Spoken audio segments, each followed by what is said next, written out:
కాటేరమ్మ ఆ అమ్మవారిని చూడగానే ఒక దివ్యమైన అనుభూతి కలిగింది. 3 వారాలు ఇంకా వచ్చి కాయ కడతా ఉండను. నాకు ఫస్ట్ సరి వచ్చినప్పుడు ఏమో మనసులో ఆతంకము భయం ఉండేది. 2 వారాలు ఇంకా ఏంలే, చెయ్యి కాళ్ళంతా నొప్పి చాలా ఉండే, కాళ్ళంతా నొప్పి ఉండే.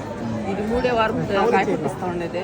ఏమో రిలాక్స్గా ఉంది. నమ్మిండమ్మా అమ్మ బాగా మాకు ఇచ్చినిస్తూ ఉంది. బాబు చాలా రోజుల నుంచి జాబ్ రావట్లేదు, రావడము మళ్ళీ అది పెండింగ్ పడడం అట్లుంటే అందుకని జాబ్ వస్తుంది అని ముడుపు పెడితే జాబ్ వస్తుంది నమ్మకంతో అమ్మవారి ప్రశాంతంగా ఉంది, మనసుకు హాయిగా ఉంది. చాలా బాగుంది. ఇక్కడ ఎంత క్రౌడ్ ఉంటుందని అసలు ఎక్స్పెక్ట్ చేయలేదు. బట్ పవర్ఫుల్ గార్డెన్ చెప్పారని నేను వచ్చేసాను. ఫస్ట్ టైం వచ్చాను బ్రో ఇక్కడికి, చాలా బాగుంది. మళ్ళీ రావాలనిపిస్తుంది. ఇక్కడ మాకు అది సక్సెస్ అయ్యింది. తర్వాత మాకు సక్సెస్ అయిన తర్వాత లాస్ట్ లో వచ్చి కాయ కట్టి బాగా పూజ చేసుకొని వెళ్ళాము. ఇప్పుడు మేము బాగా అయినాము.